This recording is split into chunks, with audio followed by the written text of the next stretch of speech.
Yeah, mga Kops, dito ulit tayo.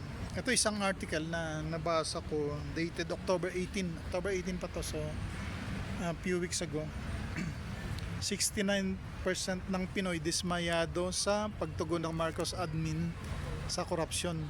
Pulse Asia yan, October 18 na, search nyo. So, 69% that time, ngayon mas mataas na sigurado, for sure. Kasi nga, nakakalungkot. Kita mo sa summit sa abroad, nag photo ops, wala si BBM, yung pangulo natin wala doon sa photo ops, which is very strange.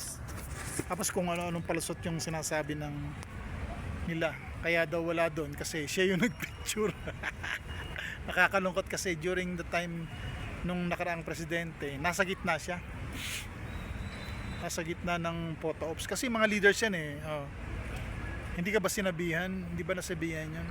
So yung naniniwala na 69%, ngayon mas malaki, baka nasa 80s na yan, 90%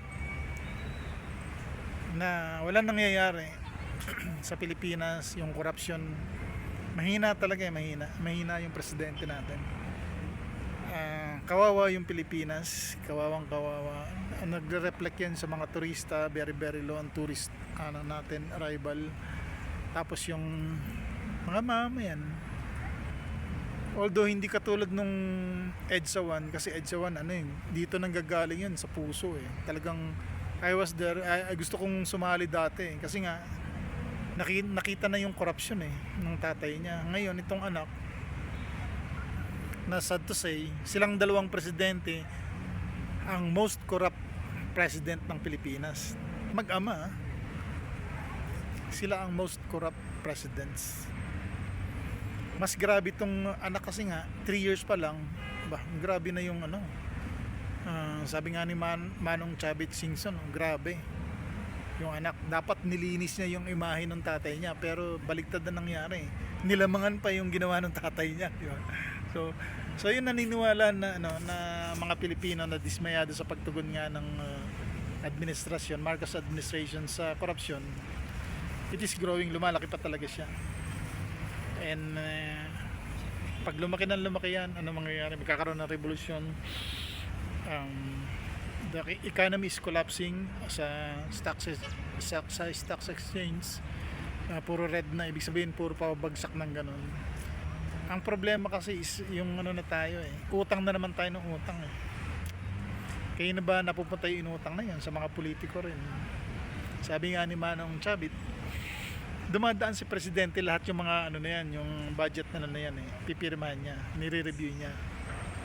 Ang problema, nagtatrabaho ba siya? Sabi nga ni VP Sara, hindi naman nagtatrabaho yung presidente natin eh. Anong ginagawa niya sa Malacanang? Gumaganon lang. Chochongki lang, gano'n. Kasi balita na nagdodroga nga eh. Nakikita sa ngipin kasi nagdudugo yung gums niya, hindi niya maramdaman kasi nagnanam na nga yung niya. Ayun, kung kayo dismayado ba? Kung kayo tatanungin ko, dismayado rin ba kayo sa pagtugon ng Marcos admin sa corruption? Well, mag-comment lang po kayo sa baba. Tingnan natin kung higher than 69% na ngayon this day. Pero I believe na mataas na siya. Konti na lang, konting push na lang. Ang militar kasi hawak pa eh, hindi pa ang militar eh. Hindi pa sila, andun pa rin duty nila to protect the president, pero dapat ang pinoprotektahan nila yung taong bayan, which is the main thing na ginagawa talaga ng military ng isang bansa. Yung mga mamamayan muna bago lahat, diba? Yan, medyo maambo na eh. It's been cloudy here all day long. Tapos yan, maambon. May bagyo kasi sa south, baha na nga doon eh. Ayan, siguro that's it for now. Wala na ako maisip. Basta mag-comment lang kayo dyan kung tingin nyo, kung kayo ba pabor o dismayado rin kayo sa pagtugon o yung response ng Marcos sa admin sa corruption. Kasi flood control is there. Hanggang ngayon wala pang kinakasuhan, di ba? Kailan pa matibay na ebidensya? Sabi ko nga kay Antonio kanina, yung helicopter, yung private jet mo, Ano pa bang meron ka, yung mga ilan ng bahay mo, those are the things na nagpo-proof na talagang hindi mo kayang bilhin yun sa sweldo ng isang congressman, but now you have everything. Saan ang galing ang pera? Diba?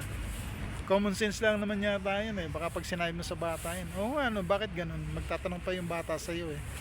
Nakitang kita na nga, may helicopter, may aeroplano, eh ganito lang ang sweldo ng isang congressman, paano nakabili? Diba? Yun lang muna. Peace out. Ewan na bro.